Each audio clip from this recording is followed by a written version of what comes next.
President Donald Trump speaks at a Make America Great Again rally in Washington, Michigan on April 28, 2018. Reuters. Joshua Roberts. President Donald Trump weighed in on the Russian lawyer Natalia Veselnitskaya's involvement in a June 2016 Trump Tower meeting with members of the Trump campaign, and revelations that she is an informant for the Kremlin. In doing so, the president may have publicly indicated for the first time a link between Veselnitskaya and the Russian government. Speaking at a freewheeling rally in Michigan Saturday night, Trump began by touting how tough his administration has been on Russia. "In fact, have you heard about the lawyer?" he said, referring to Veselnitskaya. "For a year, a woman lawyer, she was like, oh, I know nothing. Now all of a sudden, she supposedly is involved with the Russian government." Veselnitskaya is believed to have attended the Trump Tower meeting as a representative of Yuri Chaika, Russia's prosecutor general who is closely tied to Russian President Vladimir Putin. Veselnitskaya sought to distance herself from Chaika at first, telling the Senate Judiciary Committee in November that she worked exclusively as a private lawyer and that her ties to the Russian government and Chaika were only in a professional capacity. But she contradicted her earlier statements in an interview with NBC News that aired on Friday. "I am a lawyer, and I am an informant," she said. "Since 2013, I have been actively communicating with the Office of the Russian Prosecutor General." Speaking about the revelation on Saturday night, Trump said, "You know what? If she did that, it was because Putin and the group said, you know, this Trump is killing us. Why don't you say that you're involved with government so that we can go and make their life in the United States even more chaotic?" Trump has not previously acknowledged a relationship between Veselnitskaya and Putin or the Russian government.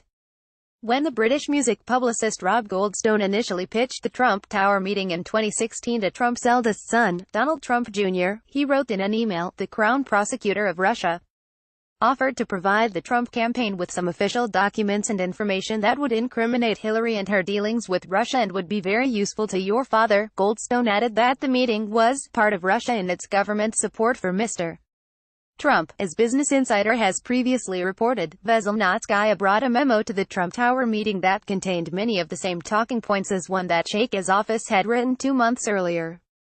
Both memos focused largely on criticizing the 2012 Magnitsky Act, a law Putin strongly opposes that sanctions wealthy Russians suspected of human rights abuses.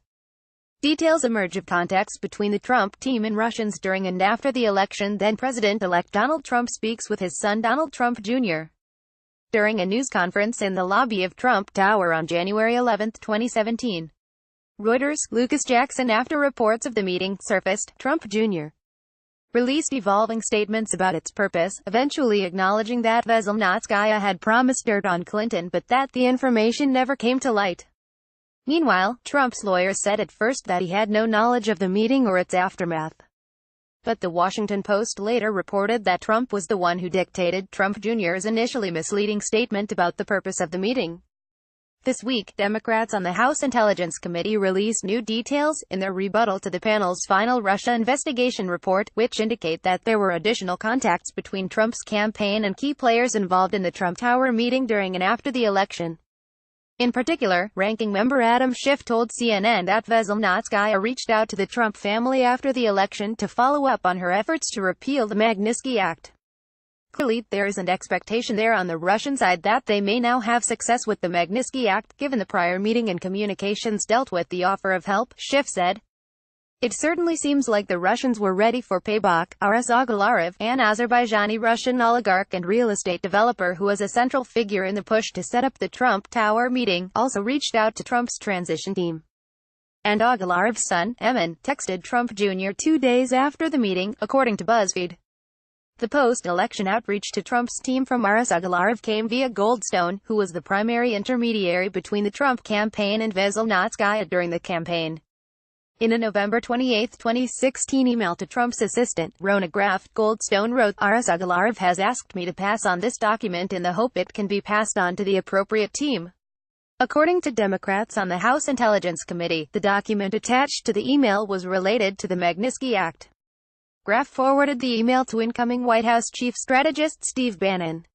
"The PE president-elect knows Aras well," Graff wrote. "Rob is his rep in the U.S. and sent this on. Not sure how to proceed, if at all. Look at what's happened," Trump said at his rally on Saturday. "Look at how these politicians have fallen for this junk. Russian collusion? Give me a break."